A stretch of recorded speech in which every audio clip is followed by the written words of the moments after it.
नमस्कार. आज आपण अळूच्या पानांची एक साधी, सोपी आणि सुंदर अशी एक रेसिपी पाहणार आहोत आणि ती म्हणजे अळूची वडी. अळूच्या पानांचे सेवन हे नेहमी आपल्या आहारामध्ये ठेवले पाहिजे. कोणत्या का रूपाने असे ना, परंतु ह्या अळूचे पानं आपल्या पोटात गेलेच पाहिजे. तर ह्या वडीसाठी आता आपल्याला लागणारं साहित्य काय काय आहे ते आपण पाहणार आहोत. तर या ठिकाणी आपण चणा डाळीचं पीठ घेतलेलं आहे आणि त्यानंतर आपण तांदळाचं पीठही त्यामध्ये टाकून घेतलेलं आहे आणि त्याचसोबत आमचूर पावडर आपण त्यामध्ये घालून घेतलेली आहे. कारण चिंचेचं पथ्य असल्यामुळे या ठिकाणी मी आमचूर वापरलेला आहे, नाहीतर आपण या ठिकाणी चिंचसुद्धा वापरू शकतात. त्याचबरोबर आपण साखर थोडी आणि मीठही त्यामध्ये घालून घेतलेले आहेत आणि इतर जे कोरडे मसाले आपण टाकणार आहोत तर ते सुद्धा आपण ह्या पिठामध्ये टाकून घेणार आहोत आणि त्याला छान मिसळून घेणार आहोत.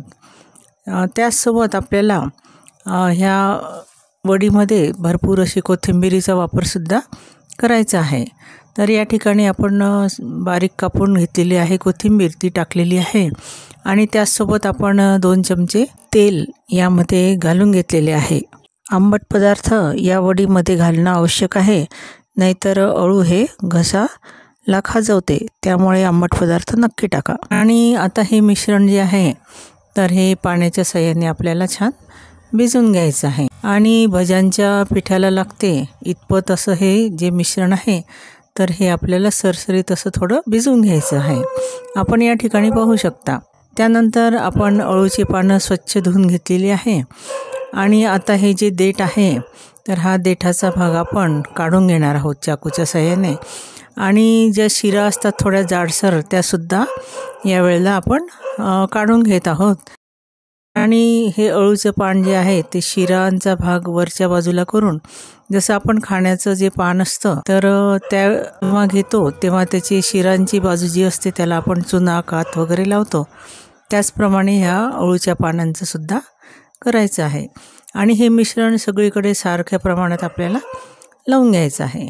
एक अळूचं पान हे सरळ ठेवल्यानंतर दुसरं त्याच्या विरुद्ध दिशेने घ्यायचं, म्हणजे आपल्याला तो चौकोन असतो तो करायला सोपा जातो.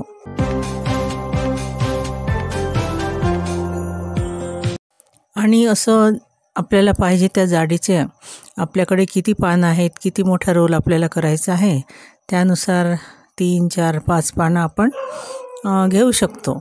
या ठिकाणी मी 3 पानं घेतलेली आहेत आणि चौथं हे तुटलेलं पान होतं ते सुद्धा आपण त्याच्यामध्ये टाकून घेतलेलं आहे आणि त्याला छान असं बेसन जे आहे मिश्रण केलेलं आहे आपण, तर हे छान असं लावून घेणार आहोत. त्यानंतर ह्या पानाच्या दोन्ही साईड आपण दुमडून घेणार आहोत आणि तिसरी साईडसुद्धा आपल्याला दुमडून त्याच्यावर पीठ थोडंसं लावून घ्यायचं आहे आणि शक्य होईल तेवढा टाईट जो रोल आहे तर हा आपल्याला करून घ्यायचा आहे. आणि हा रोल दुमडत असताना मध्ये आपल्याला थोडंफार बेसन त्या रोलला लावून घ्यायचं आहे आणि आपल्याजवळ असे किती पानं आहेत त्यानुसार आपण हे रोल तयार करून घ्यायचे आहे. आणि संपूर्ण रोल तयार झाल्यानंतर आपल्याला हे वाफवून घ्यायचे आहे. अळूचे पान हे खाणं अतिशय चांगलं आहे, कारण त्यामध्ये vitamin A, B, C, calcium आणि पोटॅशियम भरपूर प्रमाणात असतं. त्याचसोबत लोहाचंही प्रमाण त्यामध्ये भरपूर असतं, त्यामुळे रक्तवाढीसाठी त्याचा उपयोग होतो.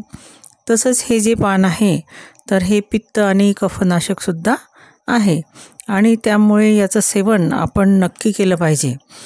पावसाळ्यात आणि हिवाळ्यात ही पानं भरपूर प्रमाणात उपलब्ध असतात, तर त्यावेळी आपण याचा उपयोग केला पाहिजे. आता आपण ही अळूची वडी जी केलेली आहे तर याच्या ज्या पानाच्या ज्या शिरा होतात किंवा देठ जे होतं तर ते जांभळ्या रंगाचं होतं. तर शक्यतोवर असं जे पान असतं तर हे आपल्याला अळूवडीसाठी वापरायचं असतं. आणि त्याचसोबत असं हिरव्या देठाचं अळूचं पानसुद्धा मिळतं, तर याची आपण भाजी करू शकतो. तर अतिशय गुणकारी असं हे जे अळूचं पान आहे तर त्याचं सेवन आपण अधूनमधून हे नक्की केलं पाहिजे. आपण ह्या वड्या वाफवताना जे जाळीचं ताट होतं तर त्याला तेलाचा हात लावून घेतलेला आहे आणि त्याच्यावर आपण झाकण ठेवून ह्या वड्या ज्या आहेत ते चांगल्या 10 ते 12 मिनटापर्यंत चांगल्या वाफून घेतलेल्या आहे. आणि त्यानंतर थंड झाल्यानंतर आपण याला छान असे 1-1.5 इंचाचे काप आपण करून घेतलेले आहे. आणि त्यानंतर एका कढईमध्ये तेल ठेवून आपण हे छान असे त्या अळूच्या वड्यांना फ्राय करून घेतलेलं आहे. या ठिकाणी आपण डीप फ्राय करू शकतो किंवा सॅलो फ्रायही आपण करू शकतो. आपल्याला जसे आवडेल त्याप्रमाणे आपण याचा तळून घ्यायचे किंवा सॅलो फ्राय करून घ्यायचे आणि ह्या वड्या नक्की खायच्या. त्याचसोबत ह्या ज्या वाफवलेल्या असतात तर त्यासुद्धा आपण खाऊ शकतो. तर अशा पद्धतीने सुंदर अशा खमंग अशा अळूवड्या आपल्या तयार झालेल्या आहेत. माझी अशी ही रेसिपी जर तुम्हाला आवडली असेल तर नक्कीच रेसिपीला लाईक करा, शेअर करा आणि कमेंट करायला विसरू नका. त्याचसोबत माझ्या चॅनलला सबस्क्राईब करा आणि बेल आयकनचं बटन नक्की दाबा. त्यामुळे नवीन व्हिडिओचे नोटिफिकेशन आपल्याला लवकर मिळेल. ही अळूवडी जी आहे ती आपण नाश्त्यात किंवा जेवणामध्ये सुद्धा याचा उपयोग करू शकतो.